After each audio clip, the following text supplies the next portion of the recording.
Presentation of dialogue on Idaho Public Television is made possible through the generous support of the Laura Moore Cunningham Foundation, committed to fulfilling the Moore family's legacy of building the great state of Idaho.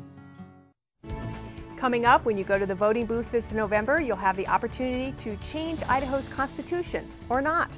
Idaho's public hospitals and airports say the constitutional amendments are necessary to run their operations. Opponents say they could open the door for unintended consequences. We'll talk about the issue and take your questions next on Dialogue.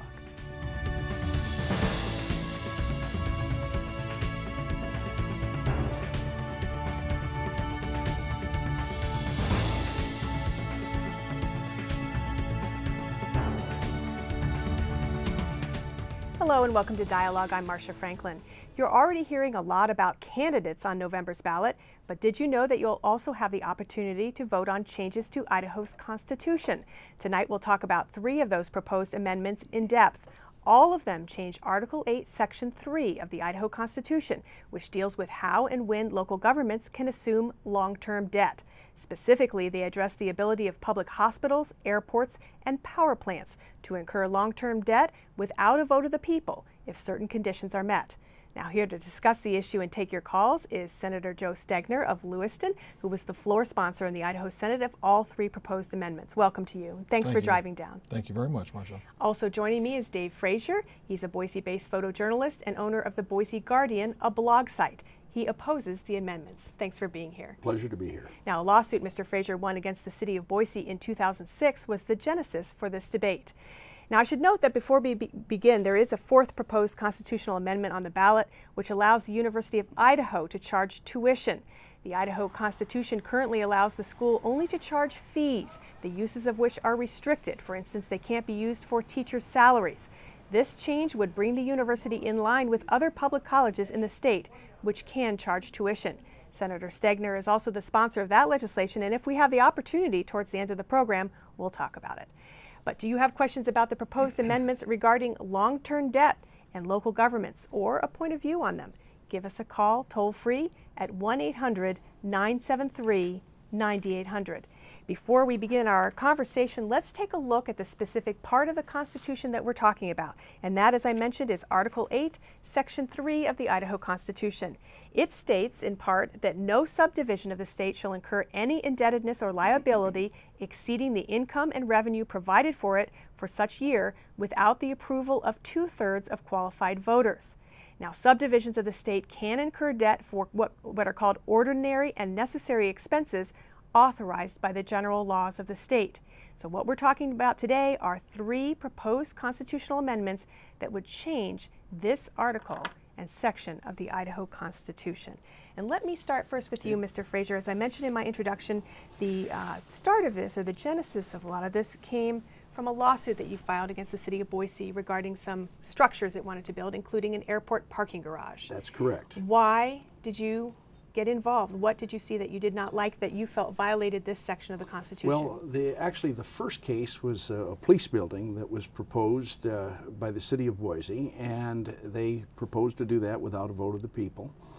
And I had some concerns about it, appeared at a public hearing, and essentially was told to sit down and shut up, and so we went to court. Same thing with the airport situation. And that one went to the Supreme Court. And my concerns specifically were loss of revenue to the citizens, because the buildings would be public buildings and they would not be taxed. Things like rental car facilities that are currently privately owned. Did you have a concern that these expenses weren't what we call ordinary and necessary? I did. And therefore should go before a vote of the people? Yes, yes. And the ordinary and necessary, eventually when the Supreme Court came out with a decision, they said that it was an emergency expense, unforeseen, and could not wait until the next election. And that was the decision, and I agreed with them. So essentially you won your lawsuit. Absolutely. And both of them, by the way. The import of the lawsuit was that things like that parking garage, even though fees, not taxes, would be used to pay off the debt on it, that was something that needed to go before the vote of the people. That's correct, because all money that's handled by government is public money, regardless of the source of the revenue. Senator Stegner, there are entities who said that as a result of this ruling, that they were having problems operating. And that's what we're going to talk about today, namely public airports, public hospitals, and cities that have, or a city that has a power plant. What is the concern? Why do we need these amendments in relation to this lawsuit that happened? Well, actually, there were other entities besides those that you just mentioned that were having immediate problems with the Supreme Court ruling. It changed the method that all municipalities across the state had been using for some time to borrow money and to build buildings and to purchase equipment and to enter into long-term contracts. All of that was thrown into a certain amount of upheaval with the Supreme Court decision. And but why? What does it do? By saying that certain things are not ordinary, necessary, and must go before a vote of the people, how does that confound municipalities? In many cases, the acquisition or the expansion doesn't timely fit into an election cycle, and additionally, there is just a general philosophy that without tax dollars at risk, it doesn't really fall under the purview of a public vote. I think you have to look at the reason that amendment, or excuse me, that section is in the Constitution, and it's to protect the taxpayers and the taxes that they pay from being pledged to something that might not work out. And so the Founding Fathers felt that it was in the best interest of the state to put that restriction on. Today, 120 years later, you have a completely different situation where you have all of these enterprises that generate revenue by themselves. And the key is that there are lenders that will lend money for those enterprises, those endeavors, and they will take all of the risk. The taxpayer has no risk. And in those cases, it behooves those municipalities to be able to move nimbly, sometimes quietly, quickly, and many of these have economic development implications. So specifically, you're talking about if an airport wants to build a runway, landing fees could pay for that. If a hospital wants to buy an MRI machine, the fees that go into the MRI to pay for the MRI could be used to pay back the loan, not taxpayer dollars. Every municipality has some of these kinds of things. What we've done is concentrated on the three that seem to have the largest impact. These power cities that have to enter into long-term contracts with the Bonneville Power Administration, airports that want to be able to attract new businesses to their area and want to be able to compete with all the rest of the states in the region to offer this kind of financing, and hospitals to be able to nimbly move and buy needed equipment rapidly and quickly without the cumbersome vote of the people.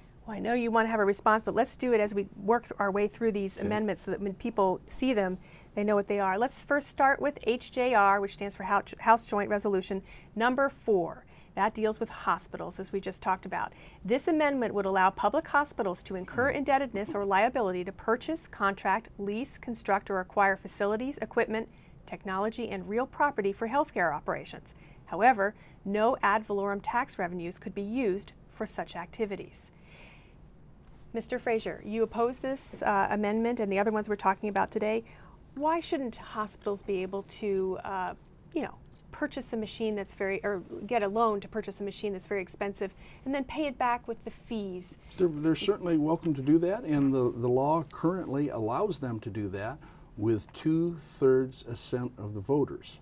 And our Idaho Constitution gave the power of the purse strings to the citizens. And a lot of these things that they're looking for in each of the amendments can be done today. There's no problem as long as you come and ask permission of we the people. For everything they have to buy? I mean, every piece of machinery? No. Anything that is in excess of 1 year's revenues. That's the secret. If you've got to go to get a loan for it, then you've got to ask permission to go into debt. Well, I think that David has gotten right to the crux of the matter. that standard that, that he refers to about a 1-year payback period it was fine 120 years ago. Today we have contracts, we have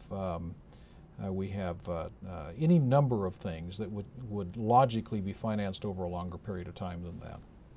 And the key is whether or not it's necessary to get a vote of the people when their own finances, their own taxes, their own revenues are not at risk in that transaction. What if the loan was what if somebody defaulted on the loan and the collateral is the hospital, which is a public entity? Actually, the loan documents would be very specific about what the collateral was, and the collateral would be not the entire hospital. It would be whatever the proceeds were used for. Let's say an imaging machine. That would be the collateral. That would be what the lender would have recourse to foreclose on. It wouldn't be the entire hospital.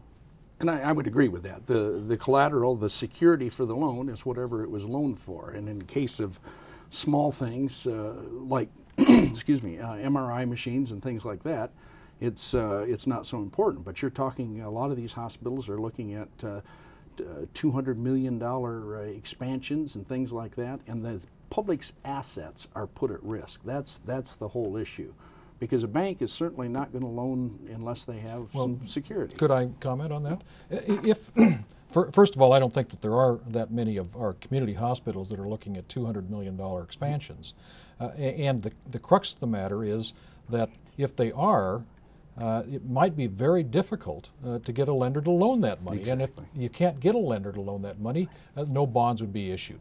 That's one of the fundamental requirements of these kinds of bonding financing mechanisms, is that whoever is going to get the money has to find their own financing. The municipality has nothing to do with that and does not stand in that transaction at all. We've had some viewers write in, and Aaron wrote in and said, how do you justify adding on the costs of elections, including taxpayer money used for voter education, if you want to have every project have an election? Well, we have had a consolidated elections, so we're only going to have 4 elections a year, and they can all go on. There's none of this running your own elections anymore. That the legislature in their wisdom did a good job on that, and we consolidated them, so we won't have those random elections. Okay, let's take a call from Wade in Weiser. Wade, go ahead, please. Hi, yes. Just wanted to share a little perspective here with the hospital in Weiser. In seeking some recent equipment here over this last year, because of the new regulations or the new ruling in this Boise-Fraser decision, we actually had to go through a process of getting attorneys engaged, getting legal opinions, and a cost for a relatively small project, which was right around $100,000, was increased by about 7%, because we had to go through. It turned out that we did not have to go to a public vote. It met all the criteria, but still added 7% to the cost, which is a cost then that we can't return back to the community in providing further care. So you are in support of this amendment?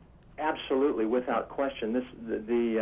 The current restrictions for the hospitals to get money to further their operations has been a terrific challenge for us, I guess you'd say. Okay, thank you very much. Yeah, and I'd like to respond to that. We're talking specifically about public hospitals. And by the way, we have a map of public hospitals. Why don't we put that up while we're talking about that so we can see where they are? With public hospitals, they're owned by the people. And the hospital districts or the county has tax levying authority. And as long as they have that, I'm of the opinion that the people should have a right to vote on any debt that is incurred, because it's their hospital. And I would counter that is not necessary in this particular case, because we aren't paying that debt back with tax money, and the taxpayer has no liability. These are very, very finely crafted and amendments that do not allow, and are very explicit in not allowing any tax monies to be used to pay back the debt. The The example that Wade just used is the classic example. A hospital might have an opportunity to buy a used imaging machine, and they want to react quickly, and actually the consolidated elections now make that even more difficult. They'd have to wait until one of the election days to be able to get an election to determine whether or not they could move quickly in a financial transaction like that. Very briefly, we're going to move on to the next amendment. I'm good. Okay. Yep. Okay. Yep. So let's take a look at the next amendment, which has to do with airports. It's House Joint Resolution number 5. And it states that municipal airports may issue bonds to pay for acquiring, constructing, installing, and equipping land, facilities, buildings, projects, or other property. However, those bonds must be payable solely from fees, charges, rents, payments, grants, or any other revenues derived from the airport or any of its facilities, structures, systems, or projects. Those bonds cannot be secured by the full faith and credit or the taxing power of the subdivision or regional airport authority. Again, to you, Mr. Frazier, if there's no taxpayer money involved in an airport wanting to, build a rental car facility or a runway, if it's paid for by fees, why isn't that? Well, what that does, the fees are kind of immaterial. What happens is currently at any airport you have off-site facilities. Those are privately owned, and the private facilities, if it's rented, they're paying income tax to the state of Idaho. They're paying property tax to the city, the county, and the school districts. If that becomes a government facility, like a parking garage with facilities for rental cars in it, that becomes tax-free, tax-exempt property, and we lose all of the revenue. We citizens don't have the revenue. Actually, that's not quite true. In many of these construction projects, the operator will pay money in lieu of taxes, or they will be taxed. For instance, if it's a revenue bond, a non-recourse revenue bond as an industrial development bond, that would definitely be taxable to all of those entities. This is a good time to, I think, point out, if I might, that this particular Article 8, Section 3 of the Constitution is a very complicated section of the Idaho Constitution. It contains 2 sentences, one sentence 120 words long, the other sentence 404 words long, and has been amended 10 times in the last 60 years. One of the most amended portions of the Idaho Constitution. So we have already amended the Constitution to allow this very thing that we're asking for airports in a number of cases. The most notable is port districts. Port districts specifically are granted this very authority that we are asking now to extend to hospitals. And the reason that port districts have that authority is so that they can attract jobs and businesses, and that's exactly the reason that we want to give it to airports. Well, the most notable change came in, I think, 1950, and it said specifically cities can own airports, cities can own parking garages with 2/3 assent of the voters. And like the hospital amendment, this serves to take away any citizen oversight whatsoever. And it opens up a lot of dangers because it's deemed, anything that's deemed to be in the public purpose. It doesn't say who deems it. It doesn't define the public purpose. The wording is extremely broad on this particular amendment, just opens a Pandora's box. Let me read an email. This person, Mike, says, I'm an employee at the Boise Airport. Our airport must operate like any other business. It has to balance a budget, attract customers, and invest in itself. If our airport could raise revenue by bonding without taxpayer liability, we could invest in infrastructure that welcomes new businesses, and new businesses mean new jobs. Well, I think that the airport is in the business of being a government, not in the business of being a business, and that's the whole key here. We're competing with private sector, and also looking at the airport as basically an unemployment agency to keep the jobs from going away, and competing with other states. And I don't look at it states to be competing with each other. Let's get some phone calls in. Let's hear from Mark in Boise. Mark, go ahead, please. Mark? Yes. Completely agree with Mr. Frazier.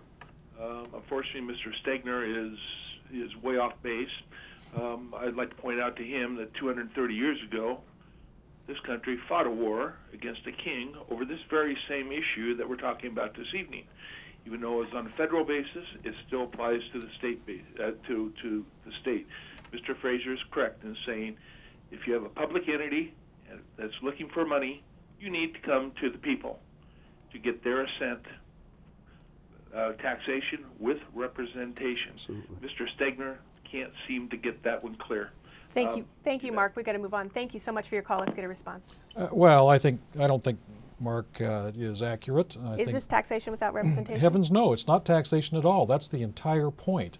None of this debt can be paid by any kind of tax.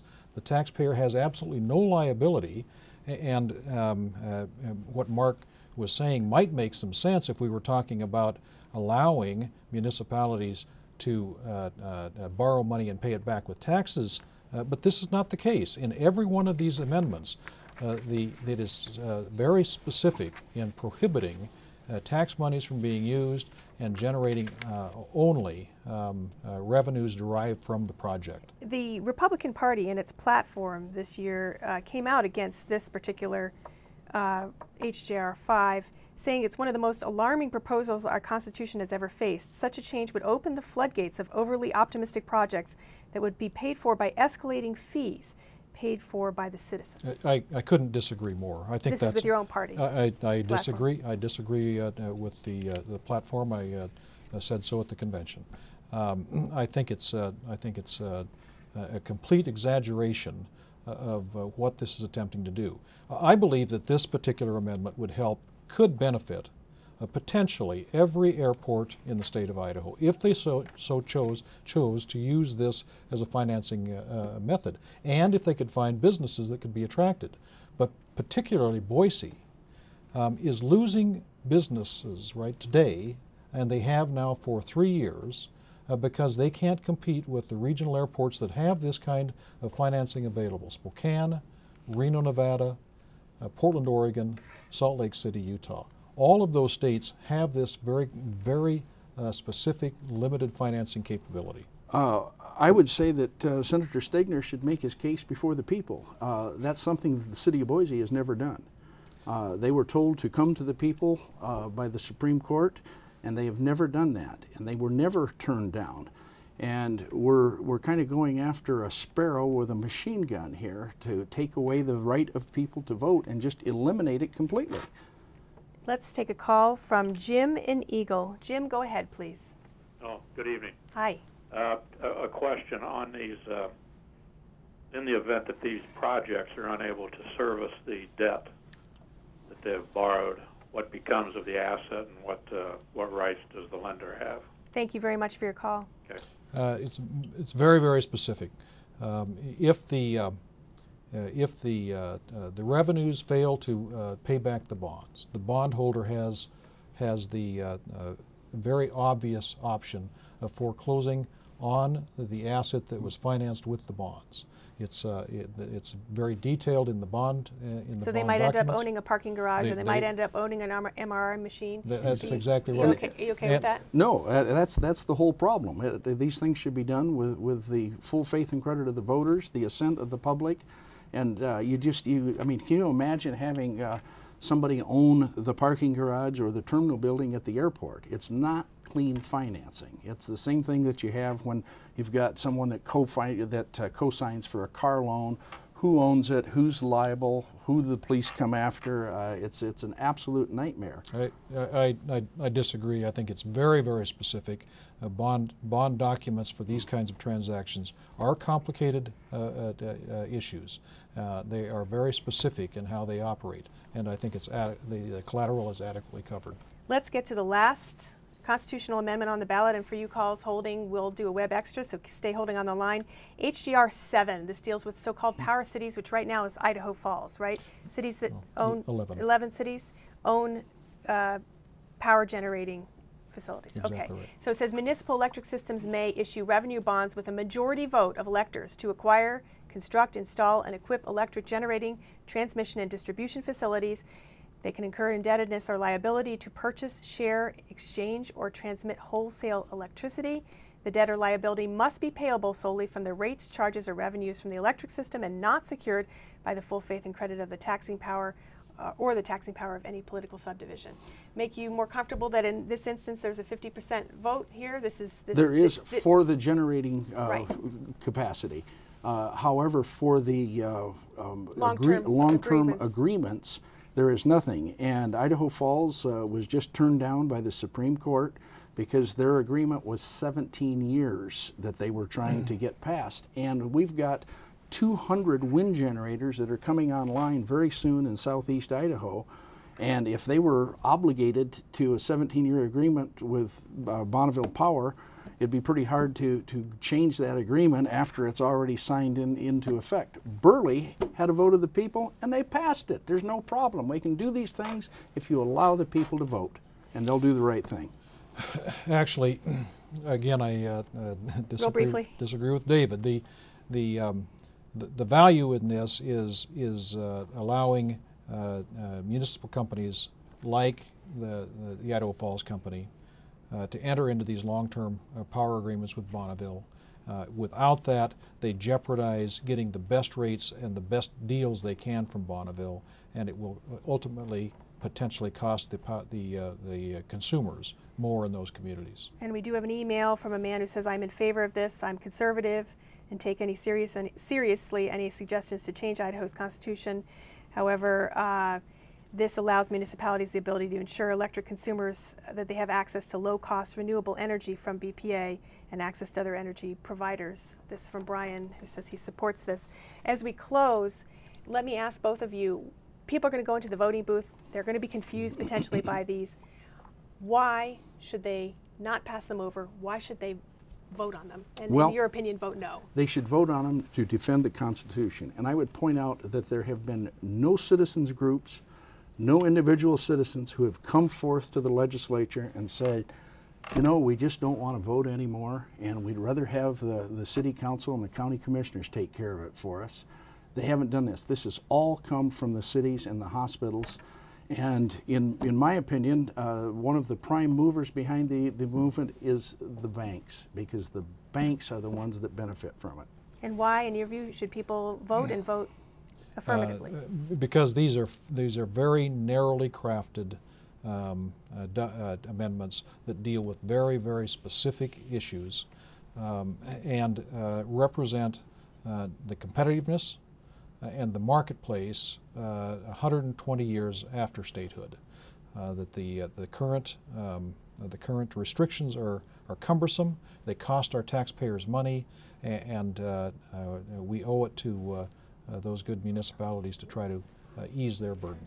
All right. Thank you very much for you callers on the line. Stay on the line. We'll take your calls in our Web Extra. And we've been having a discussion about the 3 constitutional amendments on the ballot that deal with long-term debt. For more information, please go to our website. We've got lots of links there to help you parse the details on this subject. Thank you.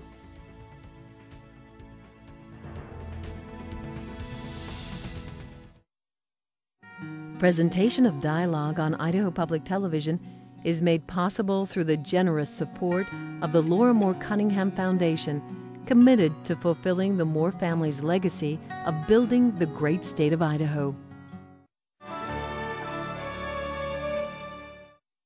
To order a copy of this program from Idaho Public Television, call our toll-free number or visit us on the World Wide Web.